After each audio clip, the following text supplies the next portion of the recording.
We fast forward 2,000 years and we'll just kind of chop this up to, oh, it was the Holy Spirit moving. It's so much bigger than just it was the Holy Spirit moving. No, this was a new way to be human. Acts 14, verse 8. In Lystra, there sat a man who was lame. They had been that way from birth. He had been that way from birth, and he had never walked. He listened to Paul as he was speaking. Paul looked directly at him, saw that he had faith to be healed. I'll stop right there for a second. First, I think it's interesting that Luke, the historian, as he's recording this moment in the missionary journey of Paul, that he takes a second and he gives us this insight. He says, hey, there was a man who was lame. Everyone who's reading understands what lame means. But then he follows it up and says, and he's been that way from birth. Got it? Okay, that's another good detail. But then he triples down on it and says, he's never walked, right? He's lame from birth. That means he's never walked.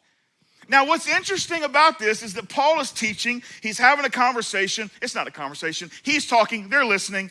And as he scans the crowd, somehow he locks eyes with this guy who is lame from birth, who's never walked. And what does it say? It says he sees that he has the faith to be healed. How do you see that? You ever had someone that looks at you and it's like, man, it feels like they're peering through my soul kind of thing? I don't know if that was what Paul's doing, but for sure he's like looking at this guy and in his soul's just stirring this idea of this guy's got enough faith to be healed.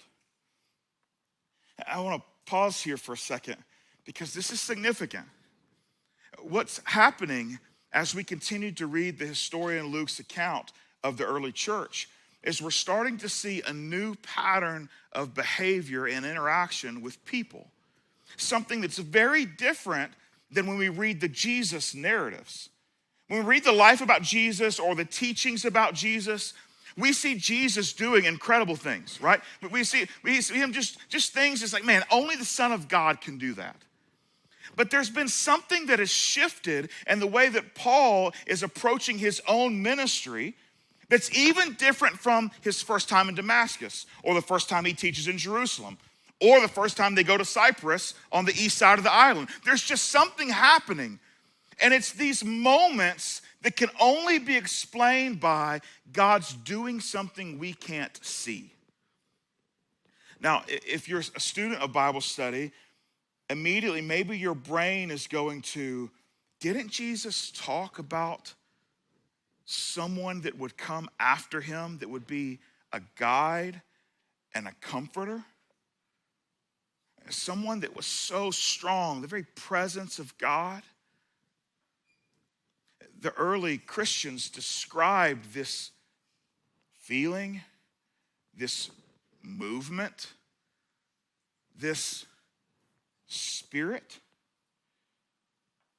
But they couldn't give us details about how they could tell the difference between when the Spirit of God seemed to be doing something and when it was just like, I had a burrito for lunch. Like, what's the difference? How do I know? They don't give us that tangible evidence.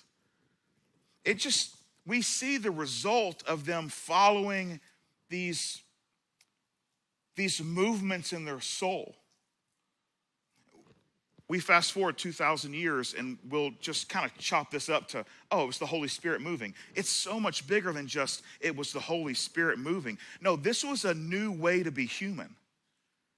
This was unlike anything anyone in the world had ever seen before. Paul is teaching and the Spirit of God moves in him so that this statement could be true. I saw that he had the faith to be healed. That's unlike anything people had experienced before. So what happened? Back half of verse 9. Paul looked directly at him, saw that he had the faith to be healed, and called out, stand up on your feet. At that, the man jumped up and began to walk. Shut up! That's what happened. Now think about this. Think about this for a second. I don't know what it feels like to be lame from birth, to have never walked. I don't know what that feels like. I also know what it feels like when you feel your legs for the first time, right? Like the very first time you're like, oh, those things are moving. I don't know. I don't know if it was tingly. You know what I'm talking about? Sometimes you sit kind of weird. And then it's like, it wasn't that, because you can't jump when you know what I'm talking about? You're kind of walking around like, man, I don't even know if I got a heel. I can't feel my heel hit the floor. You know what I'm saying? You can hear it, but you can't feel it, that kind of thing. For sure, that's what it says. It says he looks at him and says, get up. And the guy jumps up. How do you know how to jump? It jumps up. This is undeniable. It's public. No one can say, oh, it didn't happen like that. No, it was the guy that we've seen from birth who's lame, who's never walked. Why did he say that? Because people were going to chalk this up to like, oh, it was a parlor trick. Why does Luke, the historian, give us those three details in succession? Because he wants to make sure you know the only way this works is God made it work. There is no other explanation. So I'm going to tell you 3 times. He was lame from birth. He's never walked, and he jumped up.